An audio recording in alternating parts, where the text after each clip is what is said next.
perkenalkan dengan saya Miss Grace Angelina. Kalian boleh panggil Miss dengan Miss Grace. Saya guru mata pelajaran akuntansi. Nah, untuk kelas 12 tahun ini mungkin sudah mengenal Miss ya, karena sudah ketemu waktu Miss mengajari kalian di kelas 11. Oke, sekarang kita akan masuk ke peta konsep pembelajaran. Nah, di peta konsep pembelajaran kita akan mulai dengan persamaan akuntansi.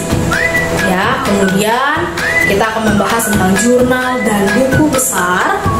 Kemudian kita akan bahas neraca saldo, kertas kerja, jurnal penutup, jurnal pembalik, dan yang terakhir laporan keuangan yang terdiri atas 4, laporan laba rugi, neraca, laporan perubahan ekuitas, dan laporan arus.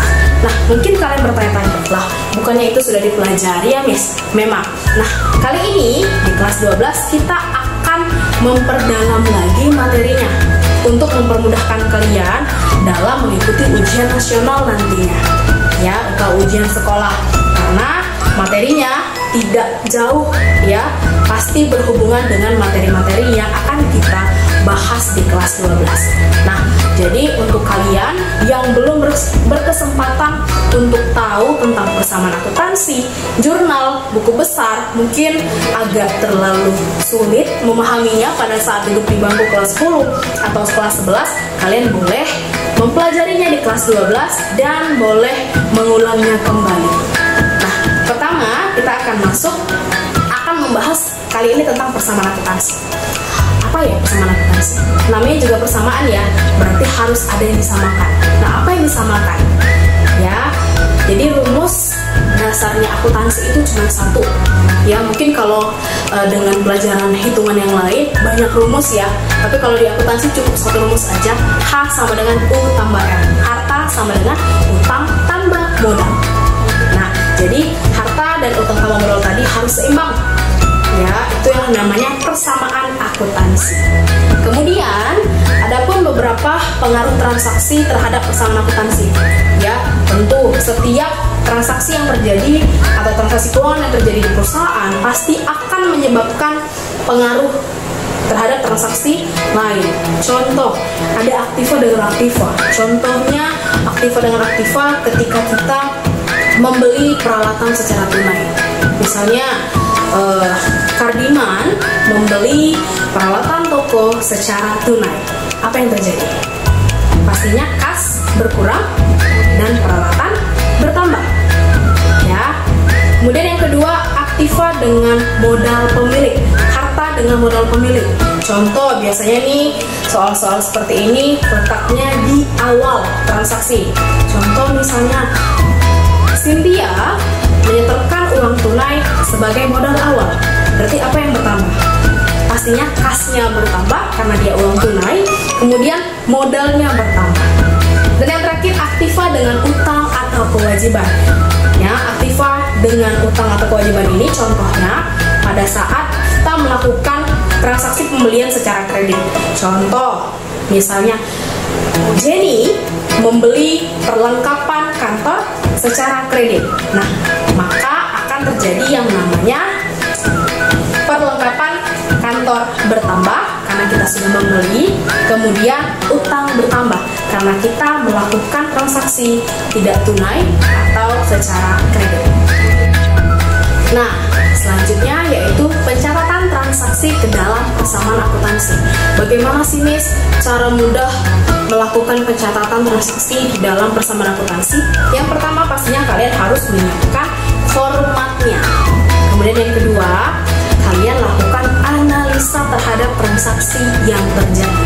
Contohnya Miss, nah berikut contoh soalnya yang Miss kutip dari buku akuntansi. Ya, yang ini lihat di bab 2. Kemudian di sini ada contoh soal. Contoh transaksi yang pertama.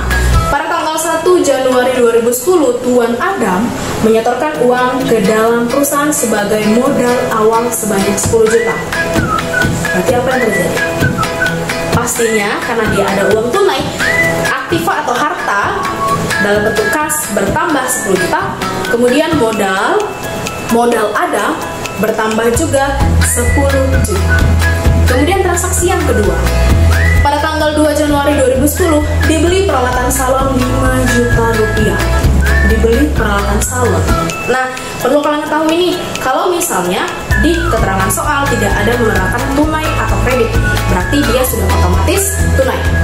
Nah, jika terjadi pembelian tunai, berarti artinya harta atau aktiva dalam bentuk kas berkurang 5 juta dan aktiva dalam bentuk peralatan salon bertambah 5 juta karena kita membeli.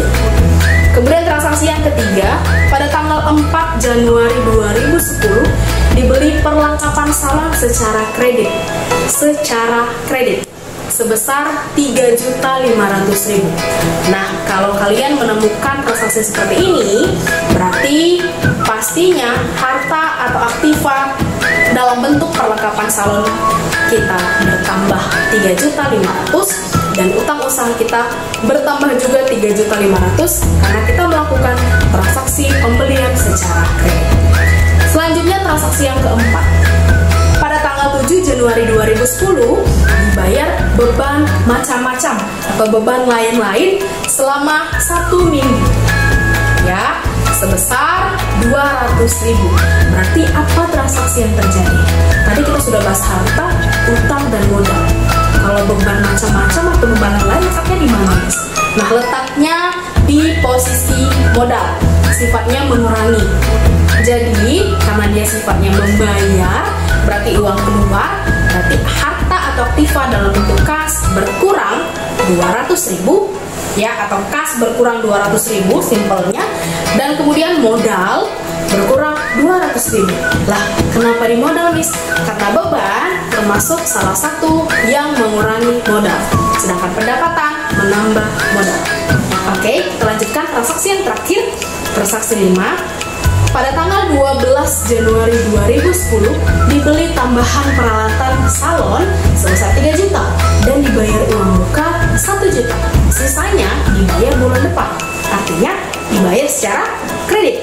Maka transaksi yang terjadi adalah yang pertama, peralatan salon atau aktiva atau harta dalam bentuk peralatan salon bertambah 3 juta simpelnya, dan kemudian kas atau harta dalam bentuk kas berkurang 1 juta dan utang bertambah.